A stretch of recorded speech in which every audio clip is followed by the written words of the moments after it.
আসসালামু আলাইকুম এভরিওয়ান। ঘর সাজাতে কার না ভালো লাগে।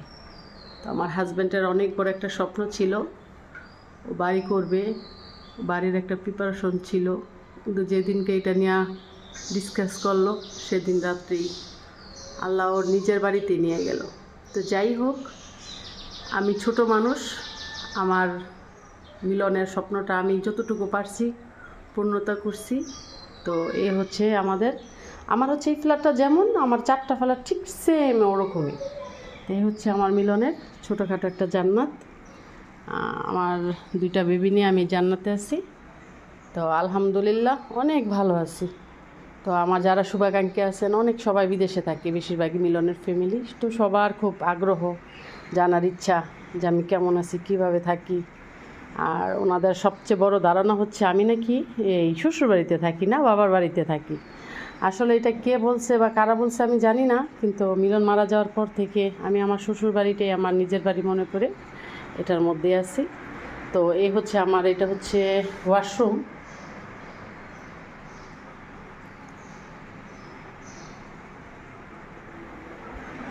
আর এটা হচ্ছে আরেকটা ভিতরে রুম।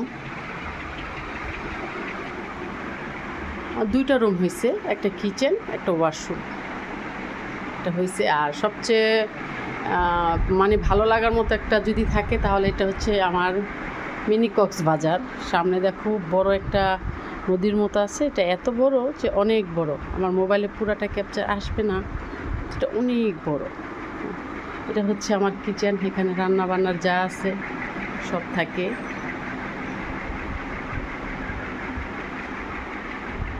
সব রাখা হয় রান্নাটার জন্য। তো এটা একটা প্রেশার কুকার রান্না করার জন্য। এই রুমটাতে আমি থাকি। আমার মিলনের রুমটা আমি নিজের মতো করে গুছায় রাখি। এখানে কোনো গেস্ট আসলে দেই, কিন্তু আমি ওই রুমটাতে কেন জানি ঘুম আসে না। যদিও যাই, আমার ওই রুমটার মধ্যে একেবারেই ঘুম আসে না। তো এর জন্য আমি আমার এই রুমটাকে বাইছা নিছি জীবনসাথী। তো অনেকে বলবেন এখানে ঘর দেখানোর কি আছে, না সেটা নেই, কারণ অনেক আমার ফ্যামিলি আছে, তা ওনাদের জন্য আমার বিশেষ করে ভিডিওটা করা। আলহামদুলিল্লাহ আল্লাহ আমাদের যেভাবে রাখছে এত ভালো রাখছে যে বলার বাহিরে। আর সবচেয়ে বড় অবদান হচ্ছে আমার ননাস, সে মিলনের বড় বোন। এত কেয়ার করে যে মনে হয় আমার নিজের বাবা মা আমাকে এতটা যত্নশীলভাবে রাখতে পারতো না, সে যতটা রাখে। আমার হাজব্যান্ডের চাইতেও বেশি, অনেক খেয়াল, অনেক কেয়ারিং। আমি না চাইতে আমার কী কোনটা প্রয়োজন সে বুঝে। তো আমি আল্লাহর কাছে ওনার জন্য নেক হায়াত প্রার্থনা করি, আল্লাহ যেন ওনাকে নেক হায়াত দেয়। এর চেয়ে প্রতিদিন যেন আমার সন্তান তাকে আবার দেয়।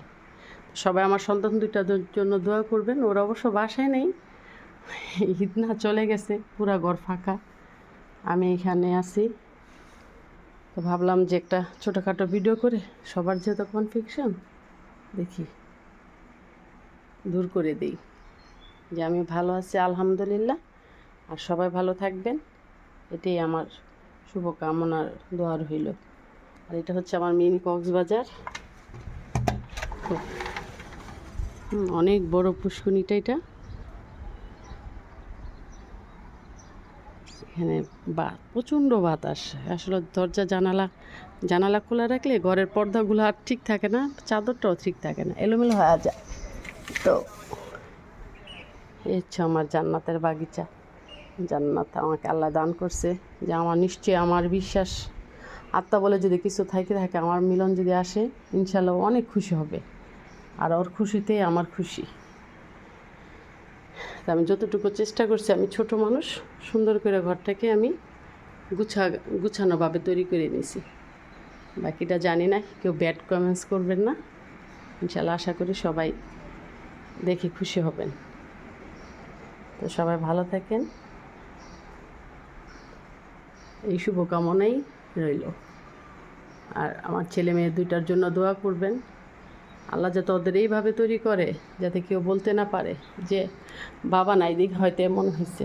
এটা আমার জন্য অনেক একটা কষ্টকর, যে আমি চাই ওরা এমনভাবে গড়ে উঠুক তো তো সবাই বলতে পারে বাবা নাই তাতে কি হয়েছে, আল্লাহর অনেক রহমত ছিল যার কারণে ওরা এতটুকু খাড়াইতে পারছে।